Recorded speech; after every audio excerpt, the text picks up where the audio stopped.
Pag-usapan naman natin ang mahiwagang toyo daw ni Mrs. Bakit nga ba ang pagiging toyoin ay madalas na-associate sa mga Mrs.? Subukan nating maunawaan. O mga Mrs. dyan, makinig din kayo at tingnan natin kung tama ang pagbasa namin sa di umano'y toyo nyo daw. Una siguro, ang magandang tanong, bakit nga ba toyo ang tawag natin?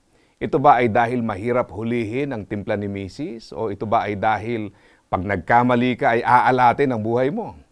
Hindi ko sure kung saan nagmula at bakit natawag na toyo, pero ito ang mahalagang perspektibo. Paano kaya kung yung ugaling di mawari o yung toyo na tinatawag ay isa palang reaksyon? Ibig sabihin ito ay merong naunang nangyari at ang toyo ay reaksyon lamang sa pangyayari. Minsan kasi sa halip na derechahan ng sabihin ang nasa isipan, minsan nadadaan pa sa hulaan. Para bang hulaan mo kung bakit may toyo ako, na para bang pag may mali si mister, pahihirapan sa pamamagitan ng hindi matimplang ugali na hindi malaman ang dahilan. Eto pa, baka naman indikasyon ang tinatawag na toyo. Baka senyalis ito na stress na pala si Mrs.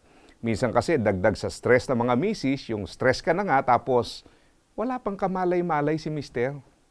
Maaring palatandaan niya na kailangan naman mag-day off ni Mrs. sa mga gawaing ginagampanan na hindi matapos-tapos. Baka kailangang ma-break yung nakakasawang routine, lalong-lalo na kung siya yung laging naiiwan sa bahay at nag-aasikaso ng bata.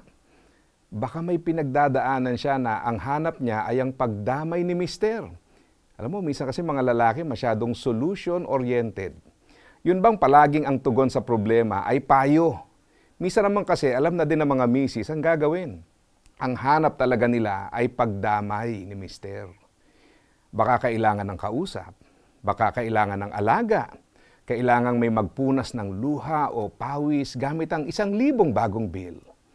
Ang sabi ng Bible, madali kang matalo kung nag-iisa ka, pero kung may kasama ka, mahirap kayong talunin. Tulad din ng lubid na may 3 pilipit na hibla, mahirap itong malagot.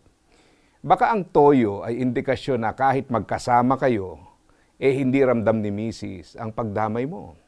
Mga mister, baka yung toyo na madalas na kinamumuhian mo ay indikasyon pala ng nilalaman ng kalooban ni misis na kapag ka natugunan mo ay siyang magpapalago at magpapaganda sa relasyon nyo. Baka naman ang toyo ay dapat ding itratong isa sa mga pampalasa ng buhay na kailangang aralin kung paano tutugunin upang ang buhay ni misis ay pag-aangin. O pwede, di ba? Damayan mo si misis para ang timplang di mawari ay pwede pang mapatamis. Asa ka pa.